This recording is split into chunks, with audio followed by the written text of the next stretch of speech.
पाकिस्तान से बात सिर्फ पीओके पर होगी। नमस्कार, मैं हूं आपके साथ आयुषी गुप्ता। प्रधानमंत्री नरेंद्र मोदी ने साफ तौर पर यह संदेश दे दिया है पाकिस्तान को कि आने वाले दिनों में जो है खून और पानी एक साथ नहीं बहेगा। आपको बताया कि पाकिस्तान के साथ सीज फायर के 51 घंटे बाद प्रधानमंत्री नरेंद्र मोदी ने रात 8 बजे देश को संबोधित किया और अपने 22 मिनट के भाषण में प्रधानमंत्री ने जो है पहलगाम हमला, ऑपरेशन सिंदूर, सीज फायर, आतंकवाद, सिंधु जल समझौते और पीओके पर बातचीत की है।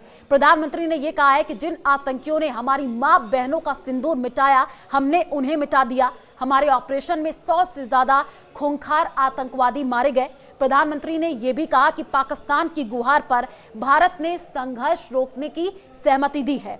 भारत ने पाकिस्तान के खिलाफ मिलिट्री एक्शन को केवल स्थगित किया है और पाकिस्तान का रवैया देख करके आगे का जो एक्शन है वो तय करेंगे। प्रधानमंत्री नरेंद्र मोदी ने तमाम तरीके की बड़ी बातें कही हैं, वो हम आपको बताने जा रहे हैं। प्रधानमंत्री ने साफ तौर पर यह कह दिया है कि जो टेरर और टॉक एक साथ नहीं हो सकता है, टेरर और ट्रेड भी एक साथ नहीं हो सकता है। आपको बता दें कि पहलगाम हमले के बाद से ही लगातार भारत की तरफ से मुंहतोड़ जवाब दिया गया और जिस तरीके से ऑपरेशन सिंदूर चलाया गया, उसके बाद से आज प्रधानमंत्री नरेंद्र मोदी जब बोल रहे थे तो उनकी एक एक बात पर गौर करने की जरूरत थी। उन्होंने कहा कि सिंदूर मिटाने की कीमत जो है वो वसूली गई है। मेरे लिए ये बहुत बड़ी पीड़ा थी। प्रधानमंत्री ने साफ तौर पर यह भी कह दिया और यह भी कहा है कि भारत ने पाकिस्तान को 3 दिन में तबाह कर दिया है और साथ ही साथ उन्होंने ये भी कहा कि 100 से ज्यादा आतंकियों के अड्डे को जो है वो तबाह किया गया। और जब आपको बता दें कि एयर स्ट्राइक भारत की तरफ से किया गया था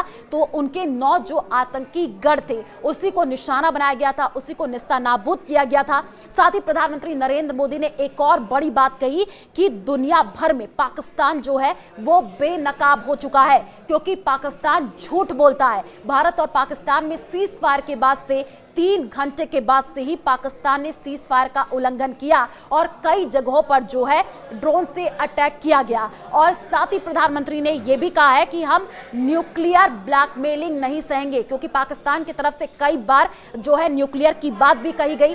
सेना अर्धसैनिक अलर्ट मोड पर है। आने वाले दिनों में अगर पाकिस्तान की तरफ से कुछ भी हिमाकत किया गया तो प्रधानमंत्री नरेंद्र मोदी ने साफ तौर पर यह चेताया है कि जो है वो भारतीय सेना मुंह तोड़ जवाब देगी और खुली छूट भी प्रधानमंत्री नरेंद्र मोदी ने सेनाओं को दे रखी है। आपको यह भी बताते चले कि पिछले कई दिनों से लगातार प्रधानमंत्री नरेंद्र मोदी जो है वो बैठकों का दौर ले रहे थे। तीनों सेना प्रमुख के साथ प्रधानमंत्री नरेंद्र मोदी ने बैठक की थी, सीडीएस के साथ भी बैठक की थी जिसमें रणनीति पूरी तरीके से बनाई गई कि कैसे पाकिस्तान में जो है आतंकवाद को खत्म किया जाए। और आपको यह भी बताते चले कि रक्षा मंत्री राजनाथ सिंह की तरफ से भी यह साफ तौर पर कहा गया कि पाकिस्तान ने भारतीय सेना की धमक देखी होगी जो कि रावलपिंडी तक सुनाई दी। और साफ तौर पर आज प्रधानमंत्री नरेंद्र मोदी ने पाकिस्तान को चेता दिया है कि आने वाले दिनों में अगर किसी भी तरीके का जो अटैक है वो अगर भारत पर किया जाता है तो उसका मुंह तोड़ जवाब दिया जाएगा। उन्होंने कहा कि भारत के एक्शन से पाकिस्तान बिल्कुल बौखला गया है। उनके जहां पर वो पाकिस्तान में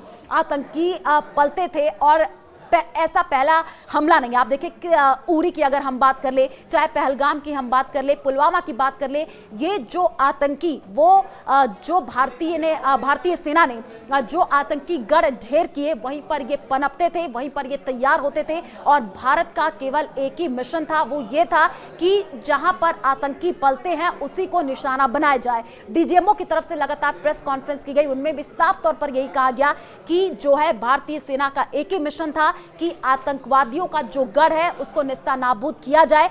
और जो है भारत ने वो कर दिखाया है। पाकिस्तान में जितने भी जो उनके आतंकी गढ़ थे जहां पर जो है आतंकियों को जो है शरण दिया जाता था वही हमने ढेर कर दिया है। तो आने वाले दिनों में प्रधानमंत्री ने यह भी कहा है कि अगर उधर से गोली बरसेगी तो इधर से गोला चलेगा। साफ तौर पर पाकिस्तान को चेता दिया है कि आने वाले दिनों में अगर कोई भी हिमाकत पाकिस्तान करता है तो उसका मुंह तोड़ जवाब भारत की तरफ से दिया जाएगा।